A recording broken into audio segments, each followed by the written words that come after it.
Cool Air by H.P Lovecraft. You ask me to explain why I am afraid of a draught of cool air, why I shiver more than others upon entering a cold room and seem nauseated and repelled when the chill of evening creeps through the heat of a mild autumn day. There are those who say I respond to cold as others do to a bad odor, and I am the last to deny the impression. What I will do is to relate the most horrible circumstance I ever encountered, and leave it to you to judge whether or not this forms a suitable explanation of my peculiarity. It is a mistake to fancy that horror is associated inextricably with darkness, silence, and solitude. I found it in the glare of mid-afternoon, in the clangor of a metropolis, and in the teeming midst of a shabby and commonplace rooming house, with a prosaic landlady and two stalwart men by my side. In the spring of 1923 I had secured some dreary and unprofitable magazine work in the city of New York, and being unable to pay any substantial rent, began drifting from one cheap boarding establishment to another in search of a room which might combine the qualities of decent cleanliness, endurable furnishings, and very reasonable price. It soon developed that I had only a choice between different evils. But after a time I came upon a house in West 14th Street which disgusted me much less than the others I had sampled. The place was a four-story mansion of brownstone, dating apparently from the late 40s and fitted with woodwork and marble whose stained and sullied splendor argued a descent from high levels of tasteful opulence. In the rooms large and lofty, and decorated with impossible paper and ridiculously ornate stucco cornices, there lingered a depressing mustiness and hint of obscure cookery. But the floors were clean, the linen tolerably regular, and the hot water not too often cold or turned off, so that I came to regard it as at least bearable place to hibernate till one might really live again. The landlady, a slatternly, almost bearded Spanish woman named Herrero, did not annoy me with gossip or with criticism of the late burning electric light in my third-floor front hall room, and my fellow lodgers were as quiet and uncommunicative as one might desire, being mostly Spaniards, a little above the coarset and crudest grade. Only the din of street-cars in the thoroughfare below proved a serious annoyance. I had been there about 3 weeks when the first odd incident occurred. One evening at about 8 I heard a spattering on the floor and became suddenly aware that I had been smelling the pungent odor of ammonia for some time. Looking about, I saw that the ceiling was wet and dripping. The soaking apparently proceeded from a corner on the side toward the street. Anxious to stop the matter at its source, I hastened to the basement to tell the landlady, and I was assured by her that the trouble would quickly be set right. "Dr. Munez," she cried as she rushed upstairs ahead of me. "He have spill his chemicals. He is too sick for doctor himself. Sicker and sicker all the time, but he will not have no other for help. He is very queer in his sickness. All day he take funny smelling baths and he cannot get excite or warm. All his own housework he do. His little room are full of bottles and machines, and he do not work as doctor, but he was great once. My father, in Barcelona, have hear of him, and only just now he fay an arm of the plumber that got hurt all of a sudden. Fix the arm of a plumber that got hurt all of a sudden. He never go out, only on the roof. And my boy Esteban, he bring him his food and laundry and medications and chemicals. My God, the salmanoic that man use for keep him cool." Miss Herrero disappeared up the staircase to the 4th floor, and I returned to my room. The ammonia ceased to drip, and I cleaned up what had spilled and opened the window for air. I heard the landlady's heavy footsteps above me. Dr. Munez I had never heard, save for certain sounds, as of some gasoline-driven mechanism. Since his step was soft and gentle, I wondered for a moment what the strange affliction of this man might be, and whether his obstinate refusal of outside aid were not the result of a rather baseless eccentricity. There is, I reflected tritely, an infinite deal of pathos in the state of an eminent person who has come down in the world. I might never have known Dr. Muniz had it not been for the heart attack that suddenly seized me one forenoon as I sat writing in my room. Physicians had told me of the danger of those spells, and I knew that there was no time to be lost. So, remembering what the landlady had said about the invalid's help of the injured workman, I dragged myself upstairs and knocked feebly at the door above mine. My knock was answered, in a good English, by a curious voice some distance to the right, asking my name and business. And these things being stated, there came an opening at the door next to the one I had sought. A rush of cool air greeted me, and though the day was one of the hottest of late June, I shivered as I crossed the threshold into a large apartment whose rich and tasteful decoration surprised me in this nest of squalor and seediness. A folding couch now filled its diurnal roll of sofa, and the mahogany furniture, sumptuous hangings, old paintings, and mellow bookshelves all bespoke a gentleman's study rather than a boarding-house bedroom.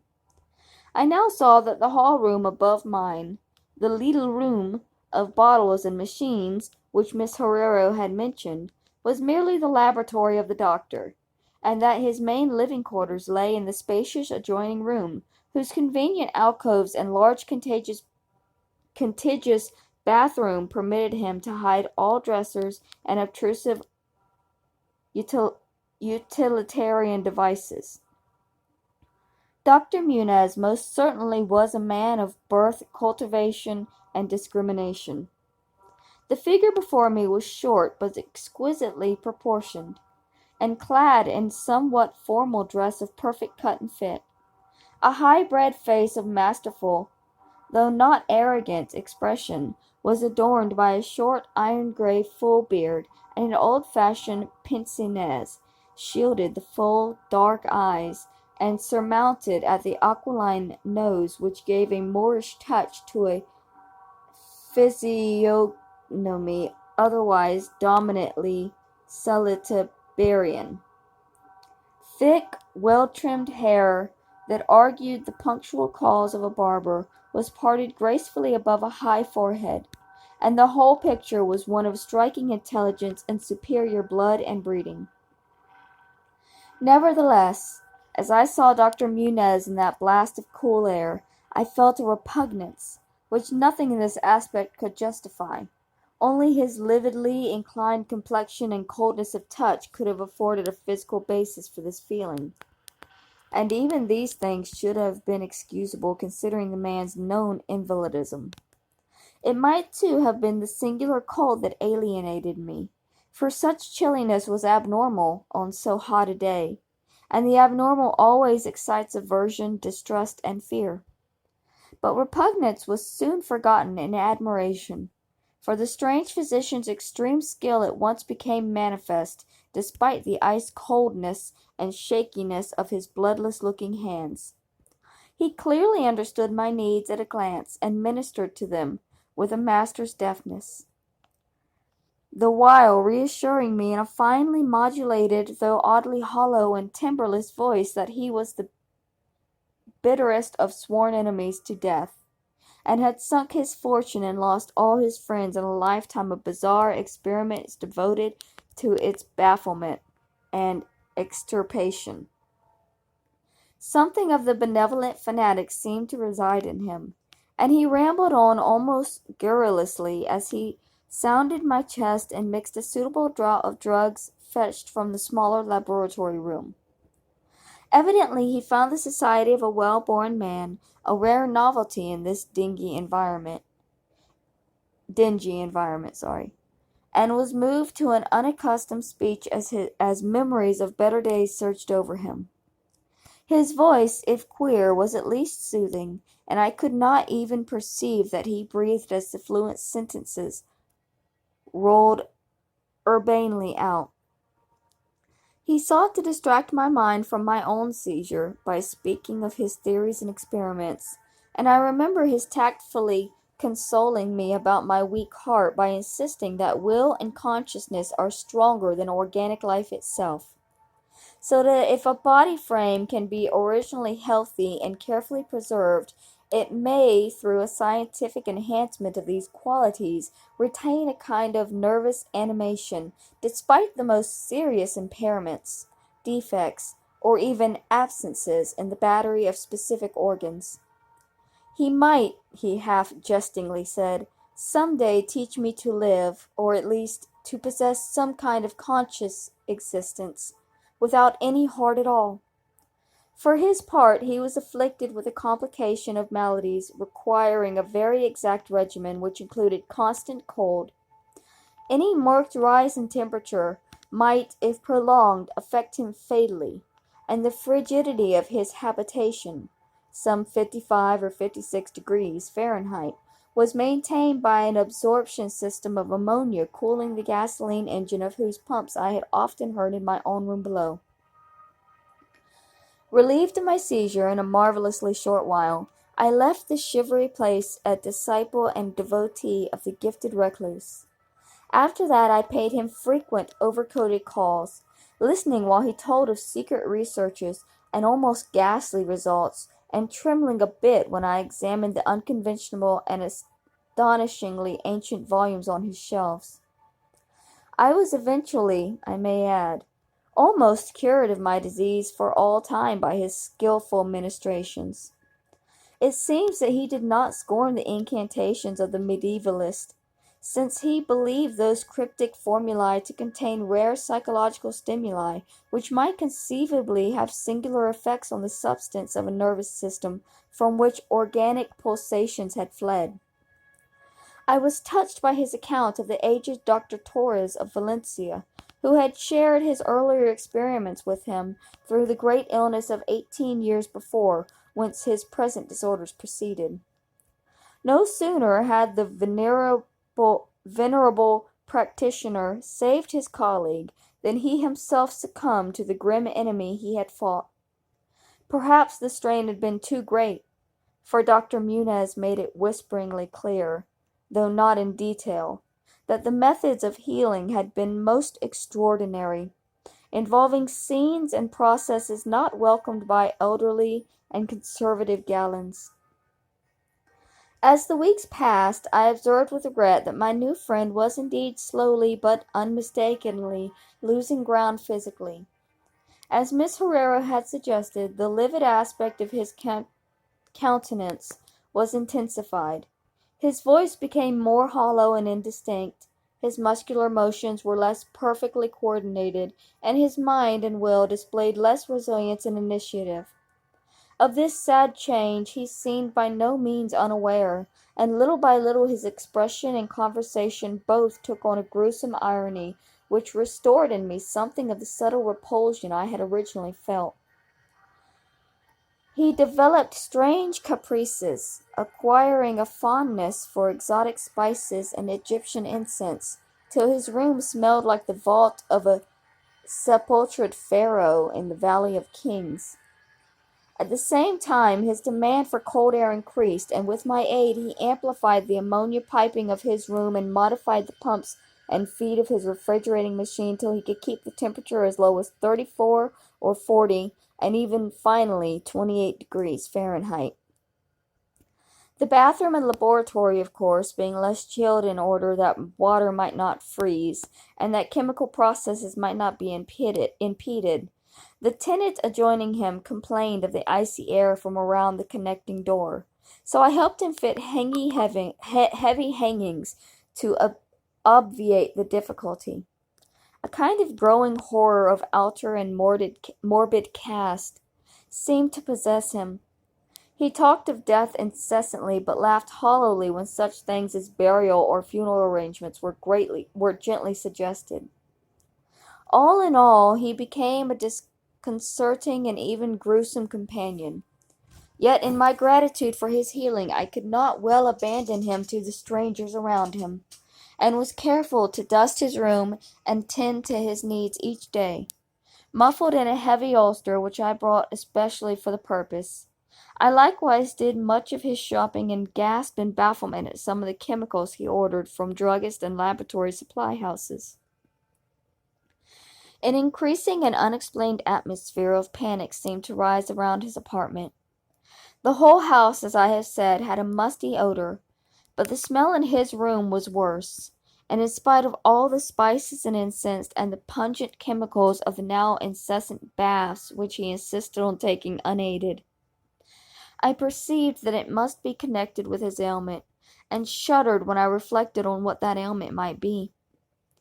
Miss Herrera crossed herself when she looked at him, and gave him unreservedly to me, not even letting her son Esteban continue to run errands for him. When I suggested other physicians, the sufferer would fly into as much of a rage as he seemed to dare entertain. He evidently feared the physical effect of violent emotion, yet his will and driving force waxed rather than waned, and he refused to be confined to his bed. The lassitude of his earlier ill days gave place to a turn of his fiery purpose, so that he seemed about to hurl defiance at the death demon, even as that ancient enemy seized him. The pretense of eating always curiously like a formality with him, he virtually abandoned, and mental power alone appeared to keep him from total collapse. He required a habit of writing long documents of some sort, which he carefully sealed and filled with injunctions that I transmit them after his death to certain persons who he named, for the most part lettered East Indians, but including a once celebrated French physicist, who now generally thought dead, and about whom the most inconceivable things had been whispered. As it happened, I burned all of these papers undelivered and unopened. His aspect and voice became utterly frightful, and his presence almost unbearable. One September day, an unexpected glimpse of him induced an epileptic fit in a man who had come in to repair his electric desk lamp, a fit for which he prescribed effectively whilst keeping himself well out of sight. That man, oddly enough, had been through the terrors of the Great War without having incurred any fright so thorough. Then, in the middle of October, the horror of horrors came with stupefying suddenness. One night about 11, the pump of the refrigerating machine broke down, so that within 3 hours the process of ammonia cooling became impossible. Dr. Muniz summoned me by thumping on the floor, and I worked desperately to repair the injury while my host cursed in a tone whose lifeless, rattling hollowness surpassed description. My amateur effects, however, proved of no use, and when I had brought in a mechanic from a neighboring all-night garage, we learned that nothing could be done till morning, when a new piston would have to be obtained. The moribund hermit's rage and fear, swelling to the grotesque proportions, seemed likely to shatter what remained of his failing physique, and once a spasm caused him to clap his hands to his eyes and rush into the bathroom. He groped his way out with face tightly bandaged, and I never saw his eyes again. The frigidity of the apartment was now sensibly diminishing, and about 5 a.m. the doctor retired to the bathroom, commanding me to keep him supplied with all the ice I could obtain at all-night drugstores and cafeterias. As I would return from my sometimes discouraging trips and lay my spoils before the closed bathroom door, I could hear a restless splashing within, and a thick voice croaking out the order for more. More! At length a warm day broke, and the shops opened, one by one. I asked Esteban either to help with the ice fetching whilst I obtained the pumped piston, or to order the piston while I continued with the ice, but instructed by his mother, he absolutely refused. Finally, I hired a seedy-looking loafer whom I encountered on the corner of 8th Avenue to keep the patient supplied with ice from a little shop where I introduced him, and applied myself diligently to the task of finding a pump piston, and engaging workmen competent to install it.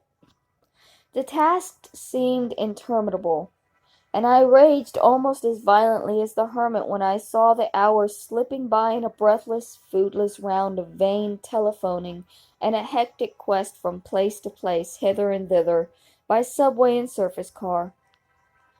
About noon I encountered a suitable supply house for downtown, and at approximately 1:30 p.m. arrived at my boarding place with the necessary paraphernalia and two sturdy and intelligent mechanics. I had done all I could and hoped I was in time. Black terror, however, had preceded me. The house was in utter turmoil, and above the chatter of awed voices I heard a man praying in a deep basso. Fiendish things were in the air, and lodgers told over the beads of their rosaries as they caught the odor from beneath the doctor's closed door. The lounger I had hired, it seems, had fled screaming and mad-eyed not long after his second delivery of ice, perhaps as a result of excessive curiosity. He could not, of course, have locked the door behind him, yet it was now fastened, presumably from the inside. There was no sound within, save a nameless sort of slow, thick dripping. Briefly consulting Miss Herrero and the workmen, despite a fear that gnawed my inmost soul, I advised the breaking down of the door. But the landlady found a way to turn the key from the outside with some wire device. We had previously opened the doors of all the other rooms on that hall and flung all the windows to the very top. Now, noses protected by handkerchiefs, we tremblingly invaded the accursed south room, which blazed with the warm sun of an early afternoon. A kind of dark, slimy trail led from the open bathroom door to the hall door, and thence to the desk, where a terrible little pool had accumulated. Something was scrawled there in pencil in an awful blind hand on a piece of paper, hideously smeared as though the very claws that traced the hurried last words. Then the trail led to the couch and ended unutterably. What was or had been on the couch I cannot and dare not say, but this is what I shiveringly puzzled out on the stickily smeared paper before I drew a match and burned it to a crisp. What I puzzled out in terror as the landlady and two mechanics rushed frantically from that hellish place to babble their incoherent stories at the nearest police station.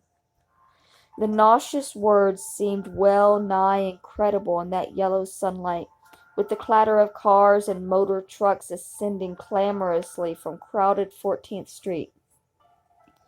Yet I confess that I believed them then. Whether I believe them now, I honestly do not know. There are things about which it is better not to speculate, and all that I can say is that I hate the smell of ammonia, and grow faint at a draught of unusually cool air. The end, ran that noisome scrawl, is here. No more ice. The man looked and ran away. Warmer every minute, and the tissues can't last.